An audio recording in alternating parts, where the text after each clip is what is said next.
In a prestigious hospital, the head doctor considers himself untouchable and openly humiliates the new nurse. Colleagues remain silent, and the atmosphere becomes increasingly hostile. But one patient keeps a close eye on what is happening. When the truth comes out, the consequences are unpredictable. Subscribe so you don't miss new stories, and write in the comments what city you're from.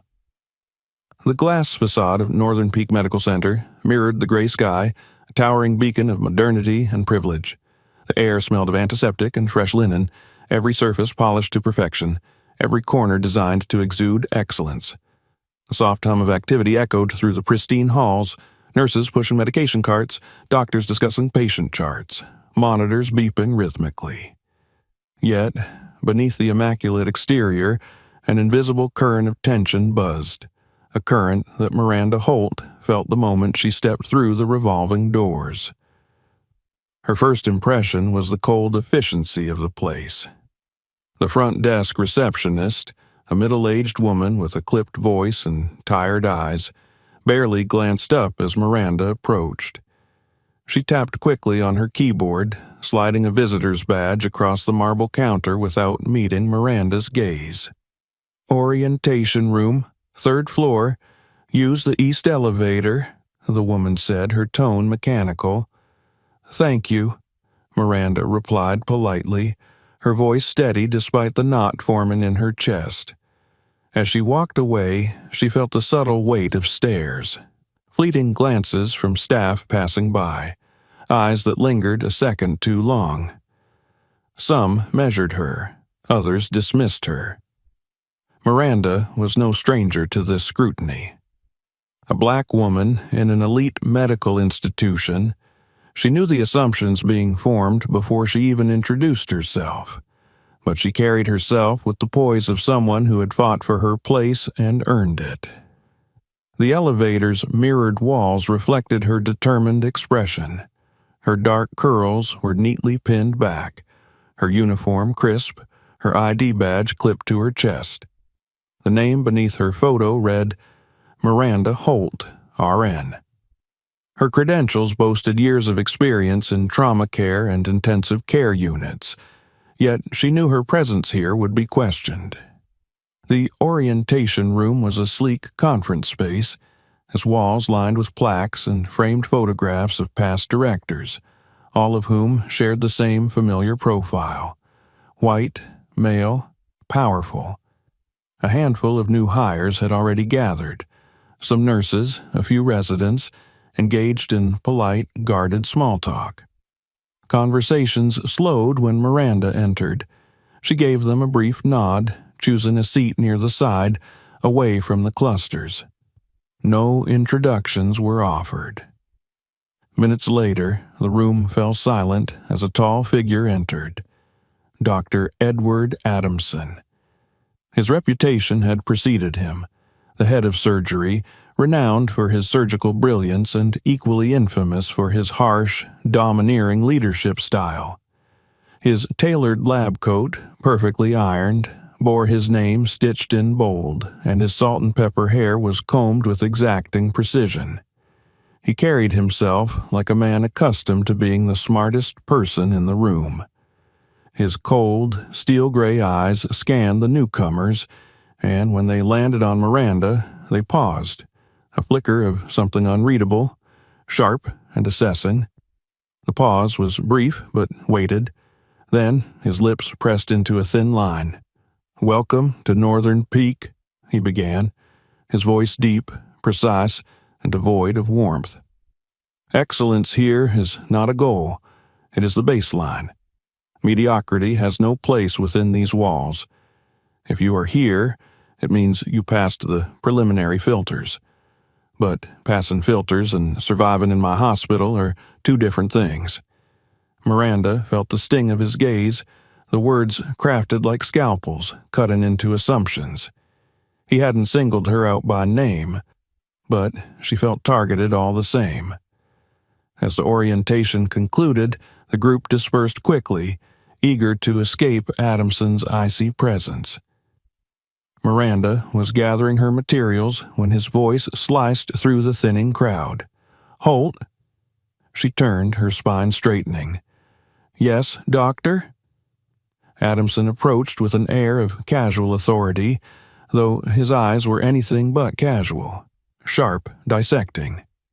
"I reviewed your file," he said coolly. "ICU trauma experience. Impressive. On paper." A pause, calculated and cutting. "I trust you understand that pedigree matters little without performance. Here, you either prove your worth or become a liability. Understood?" Miranda's jaw tightened. She felt the unspoken, "you don't belong here," humming beneath his words. She met his stare without flinching. "Understood," she replied evenly. "I've never had a problem proving myself." A slow, cold smile ghosted across his lips. "We'll see." Without waiting for a response, he turned and walked away, his dismissal as palpable as the tension he left in his wake. The afternoon was a baptism by fire. While other new hires shadowed senior nurses for orientation, Adamson sent Miranda directly into the ICU, a trial by pressure and chaos. She was assigned to the most critical patients, each case demanding rapid decisions and steady nerves. But this was Miranda's domain. In a flash of urgency, her instincts ignited. She stabilized a post-op patient whose oxygen levels plummeted, silenced a crashing alarm with swift intervention, and handled a combative patient with calm authority. Her pulse pounded, but her hands were sure. The storm of the ICU was where she felt most alive. Yet, despite her seamless performance, the atmosphere from her colleagues remained glacial. Cold glances, stiff replies, no offers of help. She overheard two nurses whispering as she passed. "New girl's trying too hard." "She won't last under Adamson." She kept walking, her face an unreadable mask, but inside a fire sparked. That evening, the hospital buzzed with unexpected activity. A high-priority trauma case arrived by helicopter, a patient transferred under extraordinary secrecy. The ER doors burst open with a flurry of paramedics, and at their center, on a gurney, lay a man, unconscious, his face pale and bruised. His injuries were severe: broken ribs, a fractured arm, internal bleeding, but his bearing, even in vulnerability, hinted at someone significant. His suit, now bloodied, was expensive. His watch, though cracked, was of a rare brand that only the highest echelon wore. Adamson himself appeared, his manner brisk. "I want the best monitoring on him, around the clock." His eyes then, calculating as ever, found Miranda. "Holt, you're assigned to him." A flicker of something passed through the room. Surprise, disbelief, whispers. "He's given her the VIP? What's he playing at?" But Miranda knew. This was no honor. This was a test, a trap. If the patient's condition deteriorated, the blame would fall squarely on her. She lifted her chin. "Understood, doctor." The patient's name, Nicholas Kane. Vital signs, unstable but holding. As Miranda worked through the night, her fingers moved with precision, checking drips, adjusting monitors, ensuring every detail was immaculate. She charted his progress with meticulous care, and she felt it. The eyes. From the observation glass, someone was watching her, not with disdain, but with curiosity. It was him. Though his injuries should have kept him unconscious, Kane's half-lidded eyes, clouded with pain but keen with perception, followed her movements. Their gazes met, and for a fraction of a second, something passed between them, an unspoken understanding. Then his eyes closed, and the machines resumed their steady beeping, but Miranda felt it. The storm was only beginning. The fluorescent lights of the ICU cast a harsh, sterile glow over the ward, their hum blending with the rhythmic beeps of heart monitors and the soft rustle of rubber soles on polished floors. The familiar scent of antiseptic lingered, sharp and clinical. It was early morning, and Miranda Holt had barely stepped onto the floor when the tension in the air pressed against her skin, thick and suffocating. She felt the shift immediately, the way conversations hushed as she passed, the fleeting glances from her colleagues that carried more judgment than acknowledgement. Her assignment board flashed her tasks for the day. Her name appeared again and again, tagged to the most difficult patients, complex cases that required precision, resilience, and, most importantly, endurance. It was a workload twice as heavy as her colleagues, a punishment thinly veiled as a challenge. She knew exactly who was behind it. Dr. Edward Adamson had made his message clear. He intended to break her. The morning's chaos began without preamble. Her first patient, a middle-aged man recovering from bypass surgery, crashed minutes after her assessment, his blood pressure plummeting without warning. The alarm blared, and Miranda moved on instinct. "Sodium, bicarb, now," she ordered, her voice sharp and steady. A junior nurse hesitated. "Are you sure? The chart—" "I said now." The ampule was in her hand a second later. She administered it, and within moments the monitor showed the faintest climb, blood pressure stabilizing, pulse steadying. The junior nurse stared at her wide-eyed. You caught it!" Miranda barely paused. "The signs were there if you know where to look. Get him prepped for an echo. We need to be sure." The tension in the room dissipated as the crisis passed, but Miranda felt no relief. She knew what would come next, and as if summoned, Adamson arrived, his stride slow but charged with authority. His eyes flicked to the monitor, then to the patient's chart, then, finally, predator-like, to Miranda. "Interesting," he said, his voice smooth but sharp beneath the surface. "You deviated from the attendance protocol." Miranda's eyes met his unwavering. The patient was in metabolic acidosis. Waiting for a full workup would have killed him. A long, cold pause, then, "A bold gamble, Holt. I hope your record reflects the outcome you claim. Otherwise—" He let the threat hang in the sterile air. Without waiting for a reply, he turned and walked away, leaving behind the unspoken warning. By midday, the hostility had thickened. Miranda felt it not only from Adamson, but from the entire unit. Colleagues who should have been teammates became obstacles. Simple requests were met with delays or indifference. Supply orders for her patients mysteriously went missing. Handoff reports were incomplete, and critical pages were accidentally ignored. The whispers followed her like shadows. "Think she's showing off? Adamson's testing her. She won't last. She's just lucky, that's all." In the break room, Miranda overheard two nurses. "You saw how he's loading her shifts, right? It's brutal. She's lucky to even be here. What did she expect?"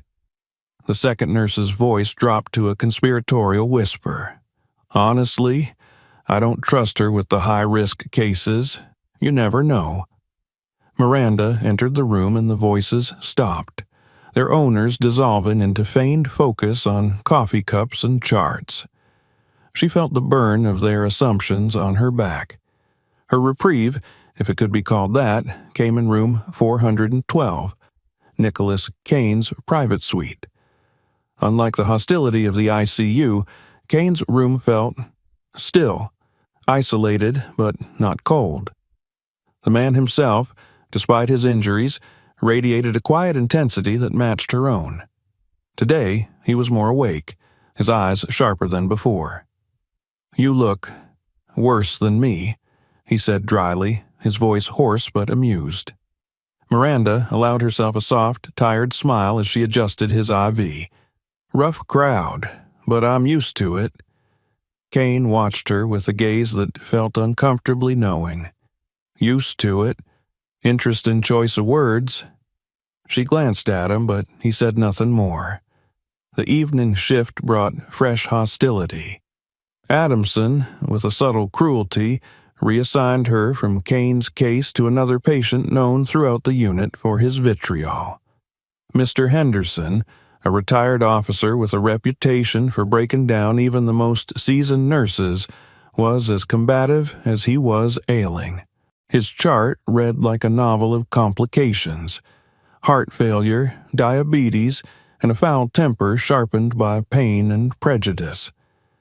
The moment she entered, his gaze, cold and assessing, landed on her skin before her scrubs. "You?" His lip curled in disgust. "They sent you? Get me someone who knows what they're doing." Miranda felt the familiar sting, but kept her voice even. "I'm your nurse, Mr. Henderson. Let's check your vitals." He barked a laugh that carried venom. "I don't want your hands on me. Find someone else. I don't trust—" His voice dipped into something dark, something she had heard too many times. "Your kind." She felt her pulse spike, but her hand remained steady as she adjusted the cuff around his arm. "I assure you," she said, her voice cool, "your heart doesn't care what color my skin is, only that I know how to keep it beating." What she didn't know, what no one knew, was that from the observation room, someone was watching. Kane, his eyes slightly narrowed, had requested the live patient feed for his room and beyond, a privilege granted only to someone of his status. He heard every word. And he saw something else. Through the cold, venomous rejection, he saw her resolve. She didn't flinch, didn't crack. She endured. His fingers tapped once against the edge of his blanket. Interesting. But Adamson was relentless. By the end of her shift, Miranda was dragging. Her body ached from the strain, her mind from the constant hostility. As she charted her cases at the nurse's station, Adamson approached, placing a thick folder on her desk with a theatrical thump. "Holt," he said, his voice laced with mock concern, "since you're so adept at multitasking, I trust you can handle these additional case reports. They're urgent." The pile was twice what any other nurse had. The room was silent, the audience waiting for her reaction. She met his eyes, her exhaustion burning behind her ribs. "Of course, doctor," she said, her voice crisp but smooth. "I'll handle it. Competence tends to scale." For the briefest moment, something flickered in Adamson's eyes. Surprise, then something colder. He didn't like the defiance. He leaned closer, his voice dropping to a private, venomous murmur. "Let's see how long you last under pressure. You'll break, Holt. They always do." And then he walked away. But she wouldn't break. She couldn't. Not here. Not now. As the clock ticked toward midnight and the ward settled into the eerie hum of machines and distant footsteps, Miranda sat alone at the station, the weight of the day pressing down on her shoulders, but not her spirit. She felt the war that was building around her, and inside her, something forged under pressure, stronger than any blade Adamson could wield. In the shadows of his room, Nicholas Kane closed the live feed, his expression unreadable. His voice, low and thoughtful, broke the silence. "She doesn't break." He leaned back against his pillows, a faint, calculating smile forming. Good. The game was only beginning. The operating room pulsed with cold intensity. Overhead lights glaring white, the steady beep of monitors marking the seconds with mechanical precision. The air was thick with antiseptic intention. Every surface gleamed with surgical sterility, every instrument placed in perfect readiness. The room buzzed with quiet urgency as the surgical team prepped for what had been labeled a high-risk, high-profile operation. At the center of it all lay Nicholas Kane, unconscious beneath a sterile drape, his body broken from trauma, but his presence still commanding the room even in silence. His vitals flickered on the monitor, stable but fragile. Miranda Holt stood scrubbed and ready, her gloved hands steady, her heart a controlled rhythm beneath her gown. She felt the eyes on her, watching, waiting. The unspoken tension was palpable. She wasn't supposed to be here. Not for this. But Adamson had made certain of it. The announcement had come abruptly that morning. Just as Miranda began her shift, a critical operation was scheduled for Kane, a complex thoracic and abdominal procedure with multiple surgeons involved, the kind of case that made reputations. And Adamson, with that razor-thin smile of his, had handpicked Miranda to assist. It wasn't a reward. It was a crucible. She understood the stakes immediately. If anything went wrong, if she missed a beat, if she made the slightest error, Adamson would ensure she bore the blame. And this time the fallout wouldn't be whispers or cold shoulders. It would be her career. But Miranda wasn't one to flinch. The room was cold, the kind that seeped through layers of surgical gowns and gloves. Machines chirped and pulsed, a symphony of human fragility and technological precision. The chief anesthesiologist called out, "Vitals steady, BP holding at 118/75. Adamson entered last, his presence chilling the room even further. His voice, clipped and authoritative, sliced through the surgical masks. "Let's proceed. Nurse Holt," he added, his gaze finding her, "stay sharp. I'll expect you to keep up or step out." His meaning was clear. This was a test, and he expected her to fail. The first incision was swift, Adamson's blade cutting with practiced precision. The surgical field became a battlefield, exposing layers of flesh and fragile organs, revealing the damage that trauma had wrought.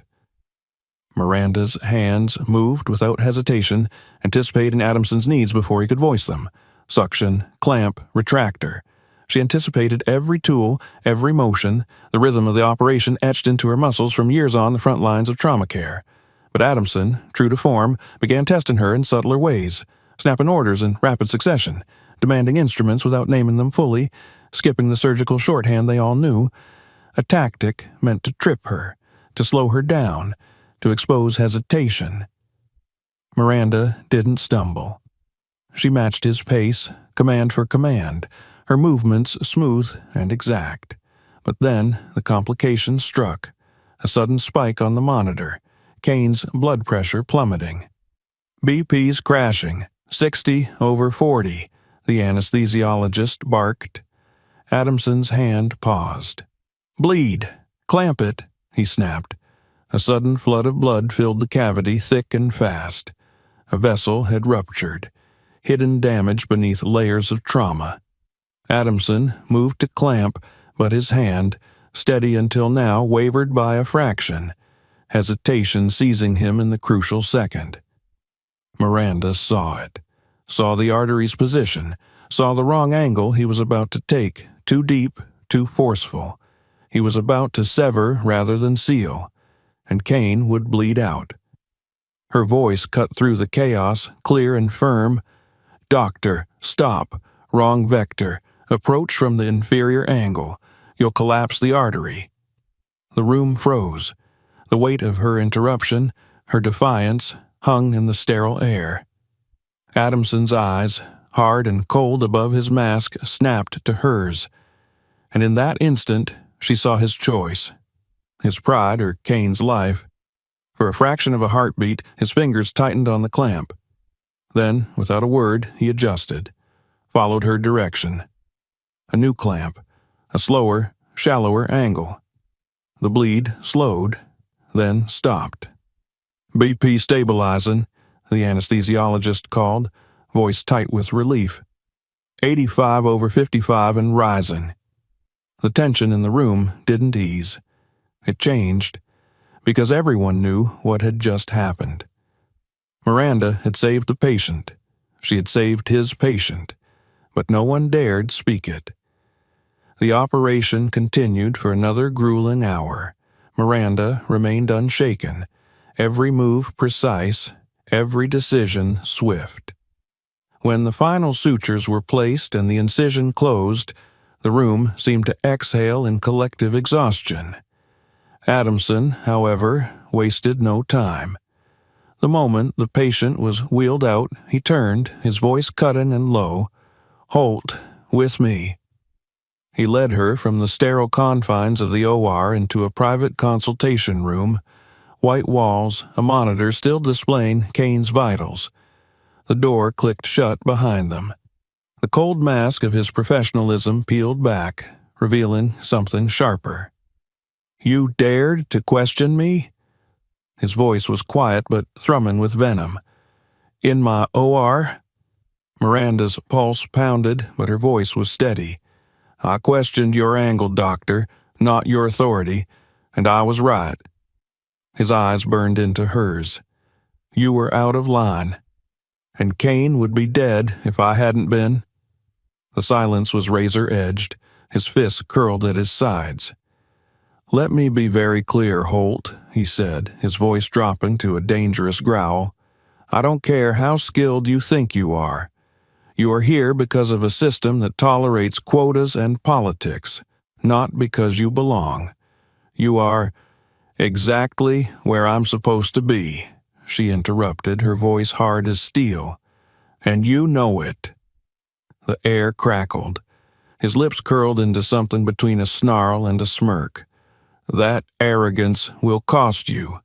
I could end your career before you ever have one here.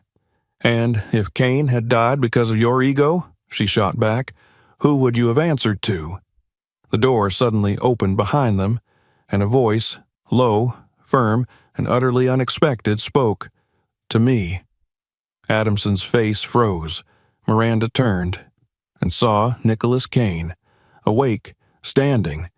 His voice, though rough from the anesthesia, carried a weight that silenced the room. His eyes, sharp and cold as a judge's, locked onto Adamson. "I heard everything," Kane said, his voice slow but cutting. "Every word, every threat, every insult." Adamson's composure shattered, his face paling. "Mr. Kane, You will not interrupt me." The room felt smaller, the air charged. Kane's gaze flicked to Miranda, and for the first time she saw something different in his eyes. Not just calculation, but recognition. Then he turned back to Adamson. "You put your pride over my life," he said, his voice tightening. "And when Holt saved it, you tried to bury her under your arrogance." Adamson's voice, thin with desperation, found purchase. "This is a misunderstanding." "No," Kane cut in, cold and final. "The only misunderstanding was thinking you were untouchable." He paused, letting the silence sharpen the blow. "That changes now." The fallout was swift. Within hours, the hospital board was summoned. Video recordings from the OR and patient observation feeds, authorized under Kane's directive, were reviewed. The evidence was damning. Adamson's hesitation, Miranda's intervention, his threats behind closed doors. By the day's end, Edward Adamson was suspended pending a formal investigation. His name stripped from the surgical roster. The news spread like wildfire. The whispers that had shadowed Miranda for weeks turned into a stunned silence, then a slow-growing wave of respect, some grudging, some genuine. But Miranda didn't bask in it. She didn't celebrate, because she knew this wasn't over. Not yet. As she prepared to leave that night, she found Kane waiting for her near the exit, a faint shadow of exhaustion on his face, but his eyes still sharp. "Nurse Holt," he greeted, his voice softer now, but still weighted. "Or should I say, the woman who saved my life." Miranda met his gaze, searching his expression. "You planned this," she said quietly. "Didn't you?" A corner of his mouth lifted, wry but not unkind. "Not the surgery, but yes, I've been watching." He paused. "You don't break." His eyes, calculating and certain, held hers. "And that's exactly the kind of person I need." Her brow furrowed. "For what?" Kane's smile sharpened. "To help me tear this place down and rebuild it properly." The storm had passed, but the war was just beginning. The atmosphere inside Northern Peak Medical Center was electric, charged with the aftermath of the operation and the sudden, seismic fallout from Kane's revelations. Whispers flooded every corridor, every break room. Nurses gathered in huddles, their voices low but frantic. Doctors exchanged guarded glances, their expressions tight with unease. The once untouchable facade of the hospital had cracked wide open, and through it spilled the rot that had long festered beneath. The news had spread quickly. Dr. Edward Adamson, the hospital's feared and revered head of surgery, suspended pending investigation. The reason? His negligence during Kane's surgery and his documented harassment of Nurse Miranda Holt. Even more stunning, Nicholas Kane himself, the hospital's VIP patient, was far more than that. He was their most powerful investor. The emergency staff meeting was called with unprecedented urgency. The entire hospital, from physicians to administrative staff, was summoned to the main auditorium. The room, usually reserved for quarterly briefings, now overflowed with tension. Rows of white coats and scrubs packed the seats, faces strained with anticipation, confusion, and, in some cases, dread. At the front, a podium stood ready, flanked by members of the hospital board, most with stony expressions, but it was the man standing beside them who commanded every eye. Nicholas Kane. Dressed now in a tailored suit, his arm still braced from his injuries, he carried the same air of authority he had wielded in the operating room, only now it was sharpened to a blade. His gaze swept the room once before he stepped to the microphone, his voice cutting through the nervous murmur like a scalpel through flesh. "Good morning," he began, his tone cold, businesslike. "For those of you who don't know me," his lips curled faintly, "I am Nicholas Kane, investor, patient, and witness." A ripple of whispers ran through the room. Kane continued, his voice tightening. "I came to this hospital expecting the highest standard of care. What I experienced instead was something far more telling, a culture of hostility, prejudice, and arrogance. I witnessed not only a failure of professionalism, but a failure of character." His eyes, sharp and cutting, found faces in the crowd, faces that quickly lowered their gaze. "And that," he said, his voice hardening, "ends today." The impact was immediate. First came the investigation results, swift and damning. The hospital board, under Kane's directive, presented their findings. Dr. Edward Adamson's pattern of discriminatory behavior and intimidation, corroborated by witness statements and recorded footage from surgical suites and observation rooms. Documentation of unequal workload distribution, targeting Nurse Miranda Holt. Fabricated performance complaints designed to discredit her. And, most critically, his near-fatal error during Kane's surgery, saved only by Holt's intervention. The room fell into a tense, frozen silence as the board delivered their final resolution. "Effective immediately," the chairman announced, his voice firm but heavy, "Dr. Edward Adamson is hereby terminated from Northern Peak Medical Center. His medical license will be referred for review by the state board for potential revocation." The gasp from the crowd was collective, a mixture of shock, relief, and, from some, disbelief. The fall of a titan, But the reckoning wasn't over. Kane stepped forward once more. "The removal of one man," he said coldly, "does not fix what is broken here." His eyes swept the room and his voice dropped into something quieter, more dangerous. "You all saw it. You all knew it, and you allowed it to fester." The accusation settled over them like lead. Miranda Holt sat toward the back, her hands clenched against her knees, her heart pounding. She felt the stares, a sudden shift in attention. Some were curious, others were wary, and some were resentful, their pride pricked by what they now knew, that she had stood firm while they had looked away. Kane's voice rose again. "This hospital will change, not through slogans or half-measures, but through accountability and action." He paused, his next words striking like a hammer. "And, leading that change," he said, his gaze landing squarely on her, "will be Nurse Miranda Holt." A murmur swept through the crowd, confusion, surprise, some outrage. Miranda felt the air leave her lungs. She rose slowly, her face unreadable, and made her way to the front, the weight of every eye in the room pressing against her spine. She met Kane's gaze, her voice low but firm. "You didn't ask me," she said, her words measured but charged with meaning. Kane's expression was faintly wry, but his voice was resolute. "No, I didn't." His eyes, though, held something sharp and knowing. "But you're exactly who they need, and you know it." Miranda turned to face the crowd.